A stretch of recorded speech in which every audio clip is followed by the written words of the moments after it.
industrial. Isso aqui eu não entendo. Por que essa forma de pirâmide aparece em vários lugares ao mesmo tempo de povos que não tinham conexão? Não tinham conexão. Você vê porque realmente é alguma coisa que E tem... dependendo de onde você está, eles vão imitar as constelações que estão em cima. Por exemplo, aqui no As México... três mais famosas, elas imitam Orion. É? Ali as três... O que é imitar Orion? Do jeito que está no céu, reflete embaixo. Eles estão na mesma posição. Se você pegar o mapa do céu e olhar embaixo, as pirâmides estão na mesma posição. E aí você vai olhando. Então tem serpentes, aquelas do Camboja, se eu não me engano, Draco, serpentes. As do México também são outras constelações. Mas isso é que eu não entendo, por exemplo. São portais. Isso é uma quebra da lei espiritual? É uma brecha? Eles acharam uma brecha de atravessar? Por isso... Encontraram um meio de se locomover. Porque no começo da criação, veja bem, toda a minha âncora é bíblica. Né? Eu não posso falar nada fora da Bíblia que eu vou estar errando. Né? Então, quando Adão e Eva foram criados por Deus, eles estavam num local chamado paraíso. Ali estava também Satanás, que faz uma alusão à serpente. Certo. Então, ou seja, ele não tinha... Por que Satanás estava junto com os filhos queridos de Deus? Você tem um motivo isso? Ele caiu também, né? Por causa da rebelião nos céus. E ele estava ali, só tinha uma regra, cara. Só uma regra. Hoje não era nem os 10 mandamentos, era uma regra. Não come dessa árvore. Só isso. O resto você faz o que você quiser. Então, tinha que ter uma aprovação. E caíram lá no canto da sereia. Então, o diabo estava restrito àquele perímetro territorial. Com o pecado, ele expande. Você vê quando em Jó ele aparece, Jó 2:1, Deus pergunta, e aí, onde é que você anda? De andar pela terra e passear por ela. Então ele tem mobilidade por todo do globo terrestre, né? Mas ele precisou abrir esses portais. Desde a Mesopotâmia, ensinam a fazer construções, né, muito bem específicas que os deuses, eles acreditam que os deuses são verdadeiros demônios, ensinavam eles, né? Os sumérios, os babilônios, né? E aí, pela história, você vai vendo essas entidades se mobilizando. Agora, no Egito, só abrindo rápido parênteses, para concluir a sua pergunta. Não, é isso que eu quero saber, mais do Egito mesmo. Então, haviam 3 deuses tutelares, 3 deuses mais importantes no Egito, Osíris, Ísis e Horus. Eram adorados, a cabeça do... eram assim, adorados em toda a extensão territorial do Egito. Então, eram espíritos territoriais plenos, absolutos. Tinha o Anubis, que presidia os rituais de mumificação, né? Visualmente, como que era o Anubis? O Anubis é a forma de um chacal. De um chacal. Né? E tem uma entidade curiosa que ela apareceu na 5ª dinastia, que é o Amon-Ra. E ele fica presente até... Você lembra? Tinha um desenho até, lembro. Né? O Amon-Ra. Mun-Ra, né? Mun-Ra, isso. Eu lembro Espíritos... disso. O que é? Eu não lembro. Eu não lembro. Eu sei que ele tinha uma voz toda das trevas, assim. Exatamente. Transforma essa forma decadente em Mun-Ra. Mun-Ra, isso meio baseado nessa ideia do... Aí você vê na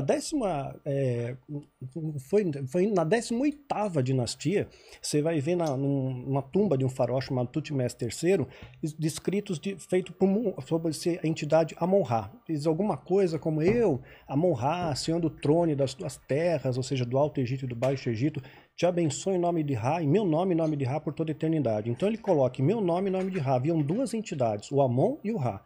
Os demônios não têm divisão entre eles. Não existe facção, né? X, facção Y. Não tem eles hierarquia? Estão todos unidos, tem hierarquia.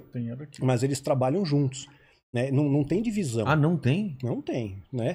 Pelo menos na seita satânica que eu fiz parte, não tinha divisão. Todo mundo... Não existia a ala pentecostal, a ala tradicional, né? Não tinha isso, né? Era uma coisa linear. Era a mesma doutrina, o mesmo escopo para todo mundo. Então, esses espíritos territoriais, eles permeavam no Egito porque eles eram adorados ali, tinham rituais de adoração a eles. Não eram permitidos para eles se eles quisessem ir para a América do Sul, por exemplo? Não, eles eram territoriais. Mas cada um ali. tinha o seu. Na América do Sul você tinha outros deuses. Tem que ver assim, cada povo tinha os seus espíritos, seus deuses, seus principais poderes de adoração, né? E aí era engraçado que os deuses de cada religião era o demônio da outra religião. Por exemplo. Então os Asuras e os Madras, eles estavam ali onde é a Turquia hoje. Então, para os Asuras, se você for ver pelo ponto de vista da Índia, os caras eram anjos. E pelo ponto de vista da Turquia, eles eram demônios. Tem o mesmo nome. E os outros eram demônios para um e anjos para o outro. E o povo tá em briga até o dia de hoje, né?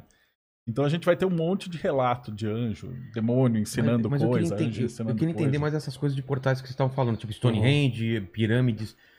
No globo terrestre tem quantos? Milhares ou dezenas? Não, acho que centenas. Centenas de Tem os maiores e os menores. Eles formam as linhas de lei. Isso. São linhas que praticamente como se fossem os chakras humanos, só que no planeta. Então você vai ter ali Stonehenge. O que acontece é que na Europa, hoje em dia, a maioria de onde era pontos de pedra, a igreja foi lá e derrubou e construiu uma igreja em cima. Mas quebra então, esse portal ou continua? Não, eles aproveitavam. Ah, tá. Então eles chegavam, você tinha lá um portal de pedra que você usava, a igreja ia lá e pegava, derrubava tudo e construía uma igreja no exato mesmo ponto. Porque sabia que tinha alguma Porque sabia que coisa lá, tinha ali um ponto energético. Então, na Europa é fácil de traçar tudo. Aqui no Brasil é muito difícil, porque os jesuítas chegavam, derrubavam as pirâmides que tinham, os pontos de pedra, e não construíam nada no lugar. Então, os Piabiru, todos os pontos de pedra, perdeu-se Sobraram tudo. pirâmides em Manaus, Amazonas. Amazonas tem pirâmides lá, no meio da floresta. Tem, no meio da e floresta. no sul só tinha. que, não deixam ninguém chegar perto, cara. Tem um documentário que eu vi, cientistas, arqueólogos, fotógrafos tentaram chegar perto. Eles dizem que tem índios hostis, que você não pode se aproximar, e outros que insistiram foram assassinados. Teve um fotógrafo que foi assassinado, um cientista também. Ele conseguiu chegar mais perto através de um rio, fotografou, na volta afundaram o barco dele e ele morreu.